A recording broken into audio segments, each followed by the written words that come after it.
Hi! Good morning! Thank you sa mga nanonood sa mga videos ko at sa aking mga subscribers. Maraming salamat po sa inyo. As what I have said in my previous video, almost 1 year or mahigit 1 year din na hindi ko nagamit ang aking mga art stuff. Noong nakarang video ay ang aking gouache ang aking lininis at inayos kasi nga may amag na din. Ngayon naman, nagulat ako sa watercolor ko. Ganun din, may amag na din. Kaya, ang gagawin ko ngayon ay linisin ang aking watercolor na hindi ko nagamit ng 1 taon. Nagkaroon ako ng YouTube channel na arts. Kaso, hindi ko na ituloy dahil nga nasira ang cellphone ko. Ngayon, ang gagawin ko ay maglinis ng watercolor at ayusin siya. Ibalik siya sa dati niyang ningning, kumbaga.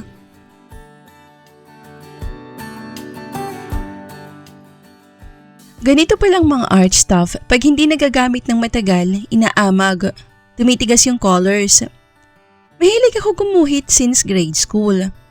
Naalala ko pa na may classmate ako na napakagaling gumuhit. Siya ang nagturo sa akin ng teknik sa pagguhit, pati paghawak ng lapis.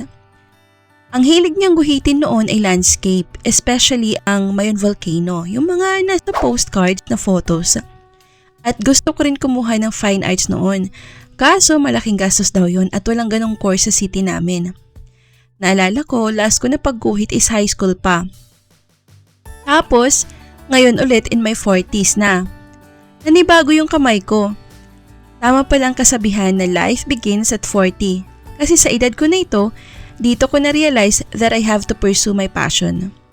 This is what makes me happy and I have to do it. Parang ganun. Tama na ang career and pleasing other people para pumasa sa standards nila. This time, I have to please myself and do what makes me happy.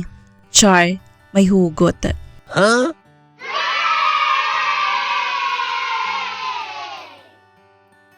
So ayun, paintbrush lang ang ginamit ko sa paglinis. Tas minsan, ginagamit ko ang kamay ko pag sobrang tigas na ng amag. Ayaw matanggal. Gumamit din ako ng medyo matigas na paintbrush. Yung mga freebies sa mga pangbatang watercolor, yung parang steel brush. Sayang, hindi ko nabigyan ng focus yung brush. Brinash ko rin ang mga gilid niya, tapos pinapansin ko wala na pala akong yellow na kulay. Ano kayang nangyari sa kulay na yun? Hindi ko na maalala kung bakit wala ang yellow eh.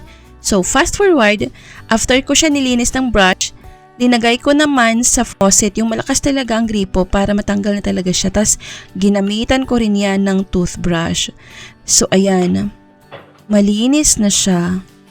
Pwede na siya gamitin ulit. So maraming salamat sa mga nanonood. Bye! Hanggang sa muling video!